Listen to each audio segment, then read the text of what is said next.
آج ہم نے بات کرنی ہے metabolic associated fatty liver disease کے اوپر، جس کا پہلے جو نام تھا وہ non alcoholic fatty liver disease تھا۔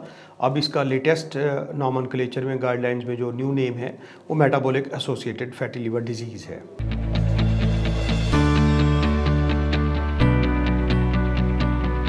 السلام علیکم، میرا نام ڈاکٹر ملک محمد وسیم ہے۔ I graduated from King Edward Medical University Lahore and I did my fellowship examination in the discipline of gastroenterology and hepatology from College of Physicians and Surgeons, Pakistan. Currently I'm working as a consultant gastroenterologist and hepatologist at Services Hospital Lahore, and I am working as a visiting physician at Fauji Foundation Hospital Lahore, and I'm also running my own private clinic at Shadman Jail Road. آج ہم جس topic پر بات کر رہے ہیں وہ ہے metabolic associated fatty liver disease, جس کا پہلے نام جو تھا وہ non alcoholic fatty liver disease تھا۔ تو یہ metabolic associated fatty liver disease کے اوپر بات کرنے کا مقصد جو ہے وہ بیسیکلی ایکسرسائز کی امپورٹنس کو ہائی لائٹ کرنا ہے۔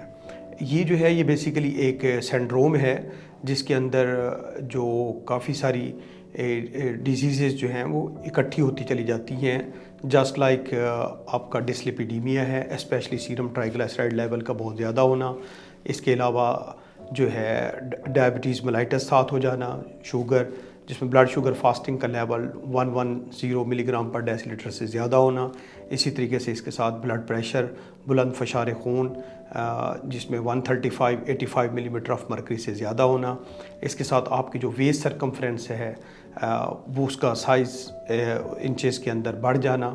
تو یہ سارا جو ہے یہ ڈس آرڈر ہے جو metabolic associated fatty liver disease کہلاتا ہے۔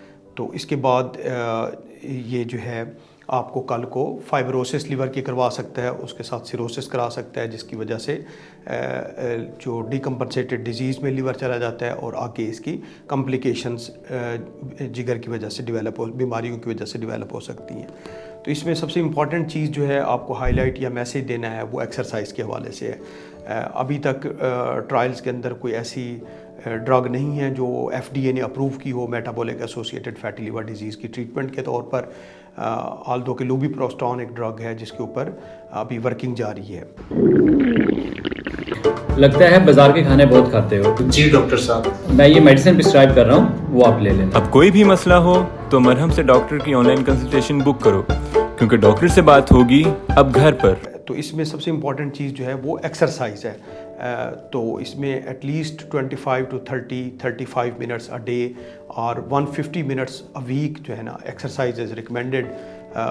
وہ اس کے جتنی آپ ایکسرسائز کریں گے اتنا اس میں آپ کا یہ metabolic associated fatty liver disease develop ہونے کے چانسز کم ہوتے چلے جائیں گے۔ اس کے ساتھ جو ہے آپ نے اپنا ویٹ ریڈیوس کرنا ہے ایٹ لیسٹ 7 to 10%، اور کیلریز ریڈکشن کرنی ہے at least 25 to 35 kilo calorie per day per KG جی۔ تو اس کے ساتھ یہ ہمارے ٹارگیٹس ہیں، ایکسرسائز، کیلریز ریڈکشن اور ویٹ ریڈکشن۔ تو اس کے ساتھ ہم ان کمپلیکیشن سے آگے بچ سکتے ہیں۔ تو جس طرح بھی ویدر چینج ہو رہا ہے، it's a good and pleasant weather, اس میں ایکسرسائز کو انکریج کرنا۔ تو میرا یہ پیغام ہے آپ کے لیے کہ آپ at least 25 to 30 minutes a day اور at least 150 minutes a week آپ ایکسرسائز کریں، اپنے گلائسیمک کنٹرول کو مینٹین رکھیں، اپنی جو لپڈ پروفائل ہے اسپیشلی سیرم ٹرائیگلائسرائڈ لیولز کو ان کو کنٹرول رکھیں، اپنا جو بلڈ پریشر ہے اس کو کنٹرول رکھیں، اور جو ہے نا بہتر اور اچھی طرز زندگی گزاریں۔ اگر آپ نے میری اپوائنٹمنٹ لینی ہو تو آپ مرہم سے کانٹیکٹ کر کے آن لائن کنسلٹیشن یا ان کلینک کنسلٹیشن کے لیے اپوائنٹمنٹ بک کر سکتے ہیں۔